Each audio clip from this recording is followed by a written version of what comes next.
What's going on, good people? I'm Trayvon Miles, Haley Mylon, and Jeff Harris. Joining me, and this, of course, is the Delmarva Sports Insider.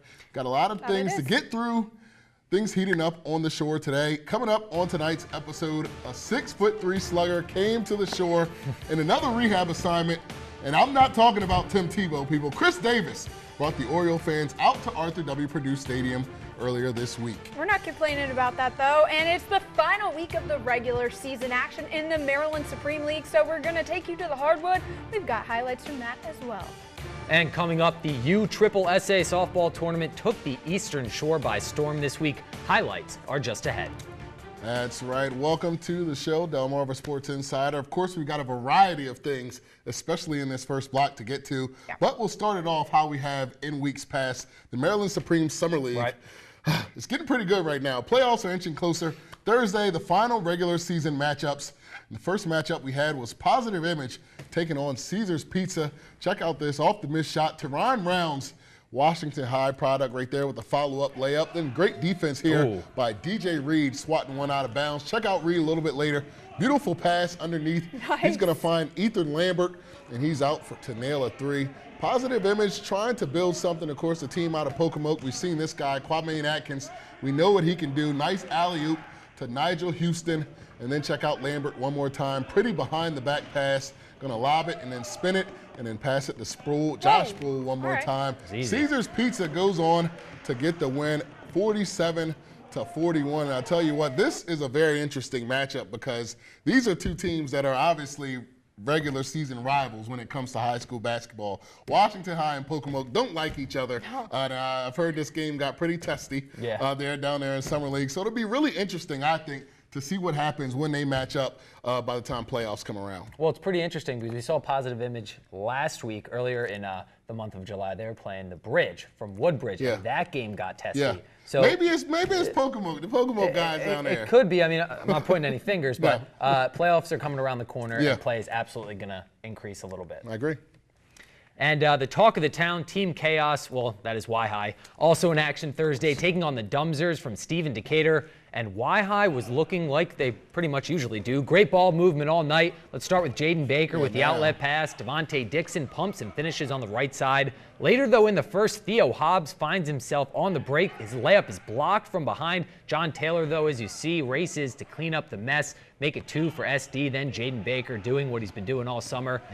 Step back, hits the 3 from the corner. Dumzers trying to keep things close. Nice drive and finish on the other end by Tajim Woodland. Splits the defense and finishes up top, strong off the glass, but more threes from Team Chaos. Jason Handy with the 3-ball from the left corner, extending Y-High's lead. Then nice drive and finish off the no-look pass. Check this out. Oh, my goodness. Ronnie Satchel lays it in. Y-High takes their last game before the playoffs. They win it by 16 by a score of 50-34. And, guys, Y-High going into the playoffs next week as a #1 seed, only lost 1 game all summer. I heard Coach Waller was there on the bench this week down there. He must know that he has something good on that Y-High team this year, I'd say. He's not racking up these wins, though. No, but he's going to have a lot more by the time the regular season comes around. I know. He's just seeing W's come this winter. You know that. All right, so now we're going to take this thing to the diamond from the hardwood, guys. Let's talk some Legion ball. We got to give some love, check in with our players at Parkside High School. Talbot Caroline facing the Wicomico team earlier this week. This is on Wednesday. Cade Hurley, formerly of Bennett, opened things up with an RBI double to right center field, and he stands up coming on into second. And then we got Parkside catcher Andrew Smith. He comes through with a single up the middle. That's just past the outstretched hand of second baseman. That brings in his home teammate, future Terp Grant Burleson. And from there, it was all starting pitching. Ty Scott with the strikeout of Hurley on a nice breaking ball, and then fellow future Terp Sean Fisher steals the show. He simply got it done on the mound, just shoving. The breaking ball absolutely working in each and every way. Fisher would go on to strike out the side in the 4th, and Wicomico takes it 3-2 in 8 innings, guys. All right, guys. I said we had a lot to get to. The Shore was also privileged this weekend to be the home of the Maryland State Little League Tournament with a couple of our local teams participating today. Easton, winner of District 8, took on District 7 champ Hughesville. Beautiful weather today at the Diamond in action.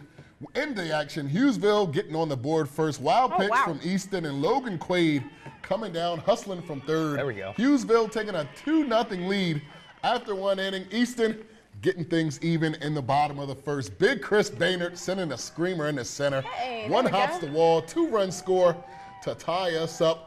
In the second inning, check this out, guys. My favorite play, squeeze. Jagger Shockley laying one down. They do those in Little League? Cannot get the out. Another run would come on the throw. Easton pumped up. Check out the fellas right there with the commanding lead, and they hand it over to Bobby Fitzhugh. And Bobby Boy had himself a performance on the mound. Unhittable this young man was today. And then they break it open in the fifth. Big Baynard up one more time.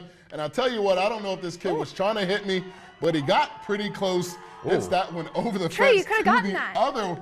Yeah, I could have, but I like my life, okay? Easton wins 9-3. They'll play Thurmont Little League tomorrow at 4:30 in Fruitland. So, we'll definitely be down there. We also got a team, Berlin Little League is also competing down there. Always fun to kind of go back and see who didn't play Little League. Always fun to go back and see the little guys and what they can do. I went on so many of these road trips, and let me tell you, I'm still jealous of the kids who get to play. There's nothing better than Little League in the summer. You're exactly right. All right, we're hitting our first commercial break, but coming up, softball, and more softball. The USSSA is back on the shore. We're breaking it all down when we return. We are the Martello Warriors baseball team, and you're watching the Delmarva Sports Insider.